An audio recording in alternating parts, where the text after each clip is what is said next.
What's up YouTube, it's your boy Rex Righteous and I'm back with another Flashpoint. Alright, so this time around I'm going to have two subjects. Mainly it's going to be about Tupac and some of the new stuff going on with Tupac. A lot of the stuff is coming out on his movies. His movie that's coming out is a biopic, and right now a lot of controversy between him and Funkmaster Flex. A bunch of people talking crap about Tupac like if he's still alive, and it's very funny to me. I actually am very intrigued with the subject, and I watch a lot of stuff on YouTube every single day on Tupac Shakur because that is one of my favorite artists of all time. I think he is the best. I'm actually wearing a shirt right now.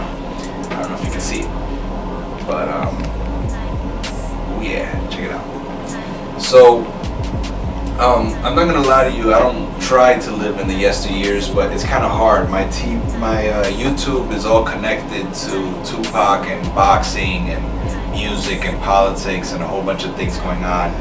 And of course, when the movie is coming out, a bunch of things just start fluttering my timeline. It fills it up with just Tupac, and it kind of makes it very difficult for me to not focus on what's going on today. But usually I listen to a bunch of music that's going on. I try to catch on to all the new stuff going on with like Kendrick and J. Cole and a bunch of artists that are out right now. But to be honest with you, it's very tough because I actually like hip hop a lot, and I like the boom bap sound. I like the old school sound, the 90s flow. I like me some R&B. I like everything, a little bit of everything. And I don't keep up with all the new stuff, but at the same time I'm aware of it. But this time around, Tupac is like all up in my timeline. So to get to the subject of Funkmaster Flex, I would like to say that I feel like he's just tagging on to the Tupac movie. He wants to get some attention. I really feel like the Hot 97 brand is not popping, especially when it comes to Funkmaster Flex. I mean, the guys Ebro and Paul Rosenberg and that one chick that's in the show, I'm sorry if I forgot your name, but I don't really see her name put out there like that, so whatever. But anyway, I feel like their show is a little cooler. They're more in tune with the new people that's out. They talk about a little bit of everything, and they're a little bit closer to the 105.1 type of demographic. But Funkmaster Flex is just a guy that basically hypes beef, and right now that's what he's doing with the Tupac thing. He's hyping beef. He's trying to bring up old garbage from before, and you know, he's not letting it rest. So I want to just let you guys know, in my channel, I fucking disagree with this guy to the 1000%. If there's a millionth percent that I disagree with him, if there's a billionth percent, I disagree with him. This man is absolutely wrong. He's all the way incorrect. And I feel like he should not be working for Hot 97 anymore. But I do get it. It is a marketing scheme. I know that it's just to bring money and revenue and clicks and likes and dislikes and whatever, attention. You know, it's just to get people talking about hip hop again. And there's nothing wrong with that. But at the same time, I didn't like his energy. He was all the way fake with it. You know, come on, man. You know, like, nobody's going to believe you. Nobody's gonna believe you. And then number two, you know, what he's saying is like half truths. So yes, you know, Pac was shot and Pac did shoot himself. You know, that's still hearsay. I don't know. I'm not sure about that. I haven't researched it to the fullest. But you know, there are some truths to that. So whatever, you know, whatever. That doesn't take away from all the poetry he's written, from all the movies he's been involved with, from all the stuff he's been doing for the past 20 years. You know, platinum is, I mean, this man had hits 10 years after he was dead. So obviously, you know, it's hard to you know, fight a ghost like Tupac. You know, you're not gonna win. And I really feel like he's off. You know, I can elaborate more on the subject, and maybe I will.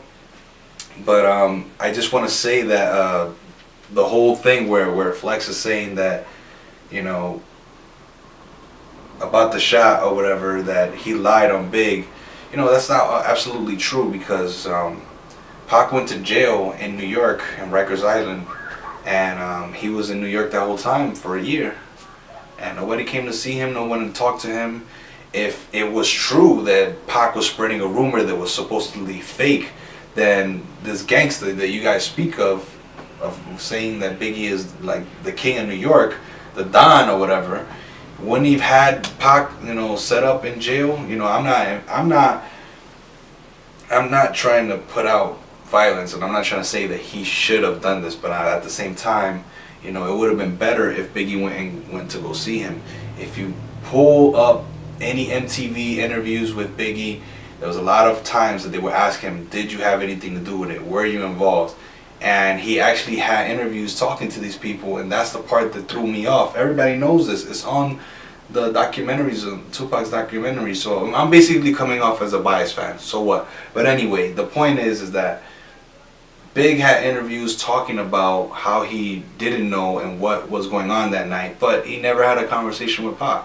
Eventually, when they did, it was too late, and Pac knew that there was too much to happen from here on out. Basically, too much have gone by with all that have been said, with Pac saying that he slept with his wife and stuff like that. He told him straight up it was straight up for marketing, but there was no turning back after that. So whatever. I'm not here to discredit Funk Master Flex. I'm just telling the straight up truth, man. As a Pac fan, you're lying. You're full of it. So I'm opposed to that.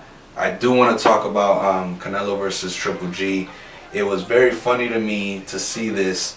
It turned from a post-fight press conference to a press conference, a literal press conference for Triple G versus Canelo. It was very cool. It was so funny to me because this man Canelo came out of a shower and just suited up, and it would turn into a press conference.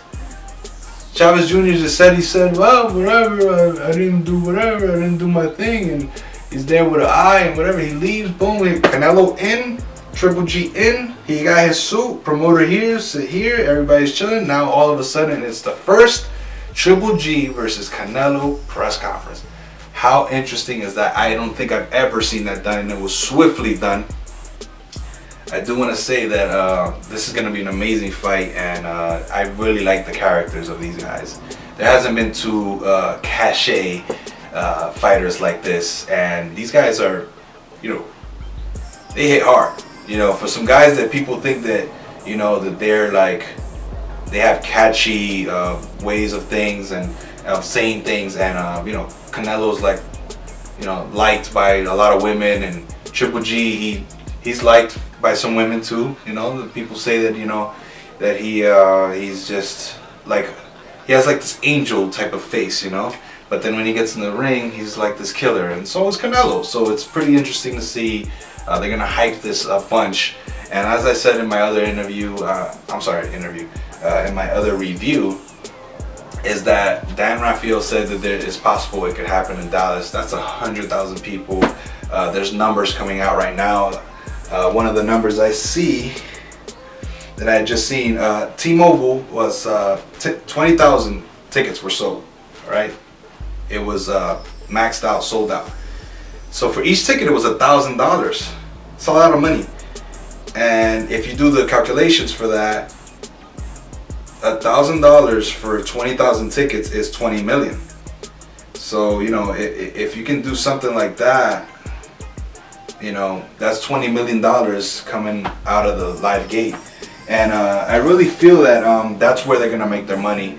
Pay-per-view numbers I'm not really good at, but I'll tell you this. They're not gonna reach the Joshua Klitschko, because those guys have different advertisements. They have all types of channels and all these types of people that are invested in the UK. Those people are in a whole nother atmosphere. The boxing is like top three sports over there. It's just ridiculous. But over here, they really make money, a lot of money off of the tickets to get into the fight, for you to watch it. So that's where everybody wants to be, is to actually be there. So that's where their money's gonna be made, and it's signed, man. We'll find out the details later, but I'm telling you right now, that is going down, and there's no problems. There's no going back. With all the, with the scenery, with the WWE stuff that they did, and all the talking. I really feel like they're gonna do really well.